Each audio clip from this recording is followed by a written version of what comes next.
Right now, Iran is going through one of the most intense and emotional moments in its recent history.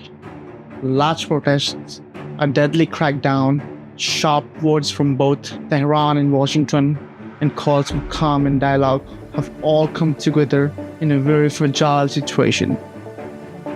In this video, the focus will be on what is actually happening inside Iran, what Ayatollah Khamenei and President Donald Trump are saying, how ordinary people are reacting, and what positive parts might still be possible. Why the protests started? The current wave of protests began at the end of December, when long-running economic problems, high inflation, a weak currency, unemployment, and frustration with corruption became unbearable for many families. At first, people came out over bread and butter issues, prices of the food, wages, and basic living conditions. As the demonstration grew, some protests added political slogans demanding more freedom and accountability, while others simply asked for authorities to listen to what even some Iranian officials now call legitimate economic grievances. So this movement mixed economic anger, calls for reform, and in some cases, demands for deeper political change. So what is happening on the ground now? Observers describe a very tense situation inside Iran. In the early days, there were big, sometimes violent clashes in several cities, and credible sources report a large number of people killed and injured. Some activist groups say more than 2,500 protesters may have died, while other counts are lower, underlying both the seriousness of the crackdown and the difficulty of getting the exact number under internet restrictions. Security forces have used live fire and crowd control weapons. And in a few cases, protesters have attacked government buildings and security posts. Over the last days, the number of large street protests appear to have decreased in many areas, as security has tightened and authorities have limited communications. But smaller local protests, symbolic acts, and strikes are still reported, showing that the underlying frustration has not disappeared. Khamenei's position and the nuclear question. Ayatollah Ali Khamenei has delivered several speeches since the protest began. He has described some demonstrators as rioters or mercenaries, influenced by the foreign governments, blaming the United States, Israel, and others for trying to destabilize Iran.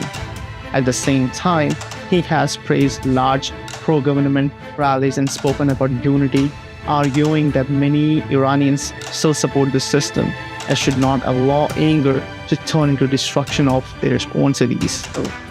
On the nuclear issue, Khamenei and Iranian officials continue to insist that Iran's nuclear program for peaceful purpose, often pointing to a religious ruling or fatwa that says nuclear weapons are forbidden in Islam. However, US and European governments remain worried about how quickly Iran could move towards a weapon if it chooses to, and this gap in trust is a major source of tension over what Trump is saying and how the war reacts. US President Donald Trump has taken a very public stance on the protests. In social media posts and interviews, he has urged Iranians to keep protesting and even to take over the institutions, telling them that help is on its way, although he has not clearly defined what kind of help that will. Trump has warned of very strong action if Iran carries out execution of protesters, and said that according to his information, the authorities have no plans to go ahead with mass executions, while also stressing that all options remain on the table if killing continue. The US have imposed new sanctions on Iranian officials linked to the crackdown and increased economic pressure. Europe, the UN, and many human rights organizations have condemned the use of live fire against demonstrators and called for restraint and dialogue. while warning that a wider war between Iran and the US will be disastrous. Iran government, for its part, accuses Trump of inciting violence and interfering in its internal affairs. So how people are reacting inside and outside Iran? Inside Iran, reactions are diverse. Many protesters see Trump's statements as moral support, but are also cautious about the idea of foreign military action, remembering past conflict in the region. Some worry that too much outside involvement could give the authorities an excuse to label all dissent as foreign-driven. At the same time, there are also pro-government rallies where people express support for the Islamic Republic and denounce foreign interference, showing that Iranian society is not unified on one side.